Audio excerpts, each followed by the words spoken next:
This is me in my most natural, most frequent form. Pajamas and a ponytail.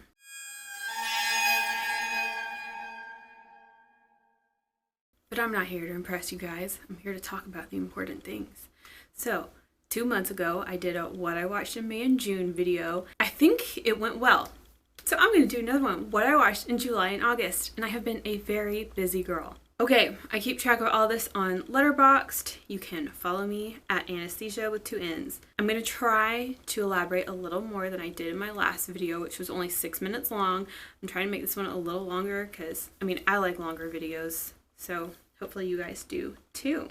Okay, July 1st, I watched The Bird with the Crystal Plumage, a Dario Argento film and apparently a must-see Giallo, according to you guys. Also has Susie Kendall in it, and I love her. And Dario Argento has a really captivating type of storytelling, so it was a good watch. Honestly, it's not like going down as one of my favorites or anything, but I gave it 3 out of 5, which means good. Next, I watched The Watcher, a Keanu Reeves movie, which was pretty good. I like him. So, next, Shutter Island. It was good. It was a lot. It's not really my type of movie. It was a huge psychedelic undertaking, and it was very long. And it's so funny. At 1 hour 30 minutes in, I said, "Isn't this movie running kind of long?" And I paused it, and it was at 1 hour and 30 minutes. I just have this internal clock. It was good. It was Hollywood. Next, I watched Eyeball. Oh, I'm doing a bad job at telling you what these movies are about. Eyeball is about this group of tourists, which I kind of like the group of tourists setup, and a killer who cuts out eyeballs, if you couldn't tell. But I really loved this one. I put this one on my favorite Jolly list. Next was another Giallo, but it was a British one called Assault, starring Susie Kendall. It takes place in an all-girls school, and a psycho killer is assaulting and killing girls. It's weird because it wasn't that great. It kind of ended up flopping, but I was really excited at the beginning, and the girls wear pink school uniforms, which I loved. It was an okay movie.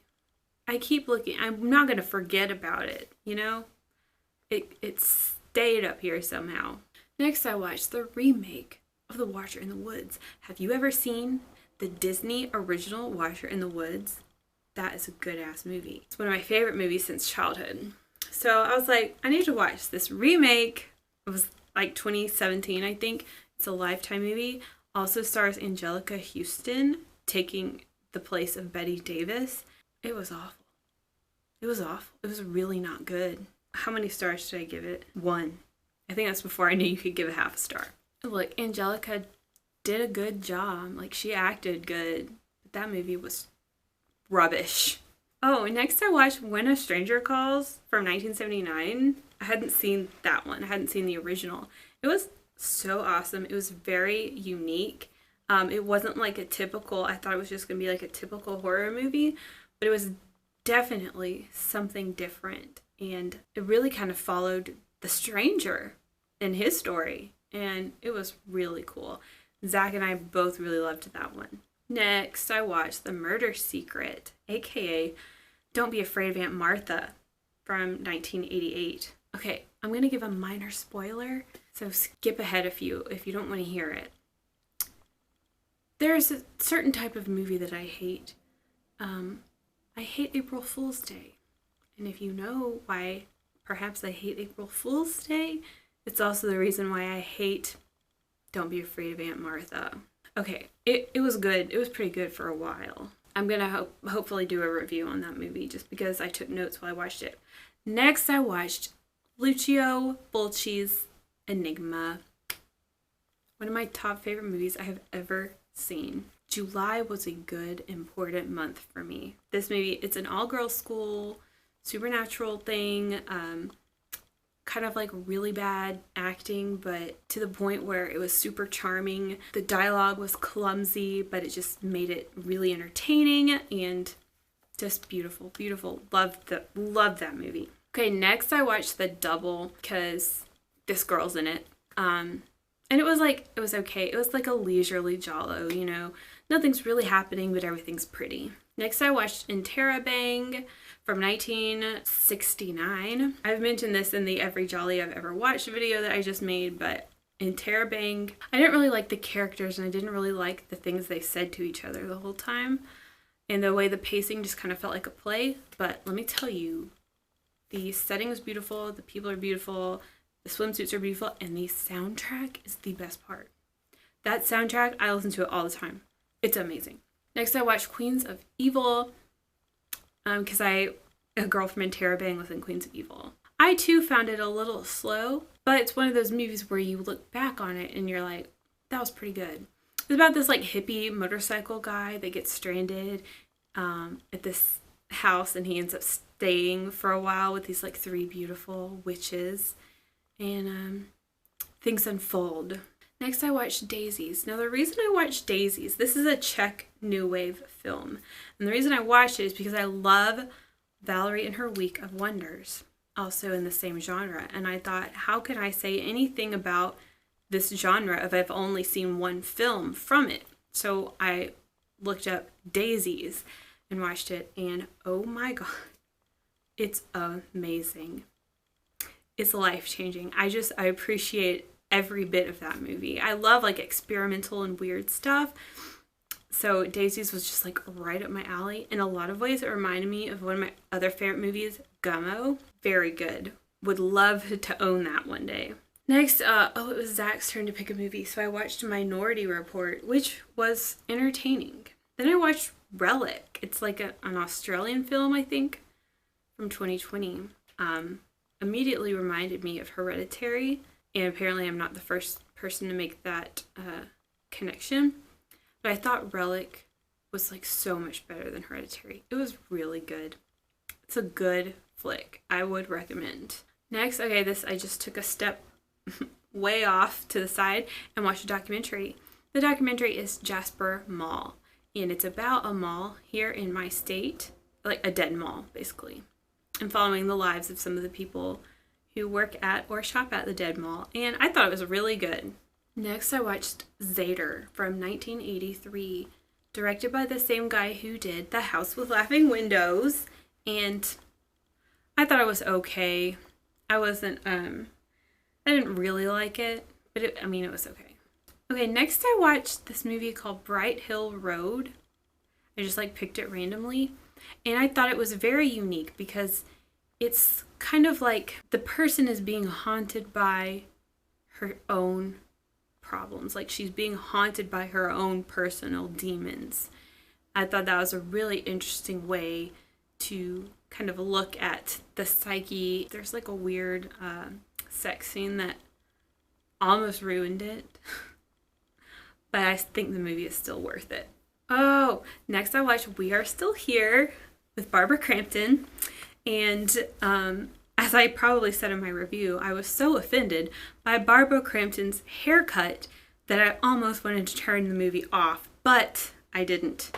I powered through. And I'm glad I did, because that movie was really good. And I truly got scared during the like seance scene. If you know what I'm talking about. Oh, and the socks. You gotta watch it if you haven't yet. It's super good. Okay, next I watched a DVD that my friend lent me. The Abominable Dr. Phibes, starring Vincent Price. This is apparently like a made-for-TV movie that's got a lot of similarities with Giallo. And it's just about this doctor who is killing people. Hopefully that's not giving away too much. But it's very artsy, it's very colorful, like the set, the costumes, it's very grand. And at first, we were kind of like, what? But now that's another one of those movies where you look back and you're like, aw, Dr. Phibes. Okay, next I watched 5 Women for the Killer. And I have to keep reminding myself of like which movie this is, because that's a very generic Giallo title. But it's a movie about the killer that kills pregnant women. And I liked that theme. I love pregnancy horror. So I thought that was a good movie. I'm repeating myself a lot from the Every Giallo I've Ever Watched video.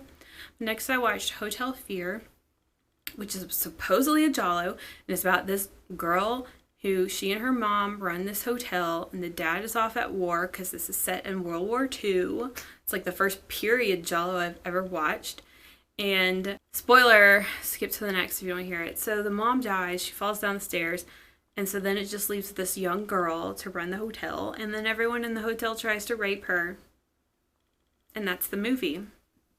Not a Giallo. Oh, and also that was like the worst movie I've ever freaking seen. Next, I watched The Perfect Crime with Gloria Guida. It wasn't very good. It was like it was just like a cop movie. Oh, and next I watched The Forbidden Photos of a Lady Above Suspicion. I loved it. I loved it so much. It was wonderful. Then I watched Fulci's The Beyond, which was great. Now that's the Louisiana one. Zombie, supernatural, occult zombie shit from Louisiana. And then I watched City of the Living Dead, which is like more supernatural zombie shit. And that's the one I liked the best, City of the Living Dead. And that's the one that has like the town of Dunwich. Okay, now we are in August. And I completed the Fulci trilogy by watching The House by the Cemetery, which was my least favorite of the three, but I do appreciate it. Then I watched Puzzle. As you can see, I'm mostly watching Italian stuff. I watched Puzzle, which is a Giallo. Good, solid Giallo. Nothing like too groundbreaking, but just very satisfactory. Then I watched Demonia by Fulci. I liked it. Yeah, that was cool. Like a nun. It was like a nun archaeology. I'm just making a sub-genre. Archaeological nun horror. Then I watched this movie that I don't even feel like I should mention, but I watched this movie with my granddaddy because I wanted something like very clean. So we watched this movie called Ace the Case Manhattan Mystery. It wasn't good. Okay, and next I watched Dr. Phibes Part 2, Dr. Phibes Rises Again. It was super cool. It was just another great installment. And so we started reading more about Dr. Phibes. And I'm really sad that they didn't do a part 3, but apparently they were like trying to. Aww. Next I watched Werewolf Woman, which was like 70s werewolf porn. I'm just kidding. The word is sexploitation. Very assaulty sexploitation werewolf. It was really bad. I can't believe I watched the whole thing. Okay, next. We're going into some Lifetime movies. I watched She's Too Young from 2004. It's awesome. It's really bad, but it's awesome. I just love like wayward teens, and that time period is really great because you get a lot of like flip phones and instant messenger and stuff. So, I'll tell you what it's about. It's about a syphilis outbreak at school because everyone's super promiscuous. Okay, and then I watched Pure, which is recommended by my friends Ari and Cassie. It's part of this like Into the Dark series of movies on Hulu, which I've never heard of before, but Pure was super good. I had a really great time with that movie. The same way that I relate Relic to Hereditary is how I relate Pure to Midsummer. I thought it was really, really good. Well done. It could have taken a lot of different directions, but I'm still really happy with the direction that it did take. Next, I watched Fulci's The Psychic, which is a Giallo, and I enjoyed it. Next, we're back to Lifetime. I watched The Murder of Innocence, which is apparently like one of the more iconic Lifetime movies, and I've never seen it, but it's from 1993, and it is perplexing. It's definitely memorable. Very solid. Would highly recommend if you like downward spirals.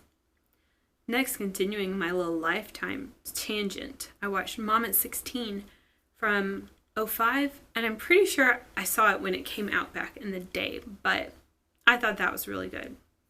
Can't believe how many movies I watched. Why am I doing this? Okay, next I watched Castle Freak, because I was just following Stuart Gordon, Barbara Crampton, and Jeffrey, what's his name? Jeffrey whatever, Herbert West. I was following them around. So Castle Freak from 95 was basically what it sounds like it is. I thought it was kind of good. Pretty good. Next, I watched The Cat in Heat. A good, solid, standard Giallo without too many shocks, but still like a really decent Giallo.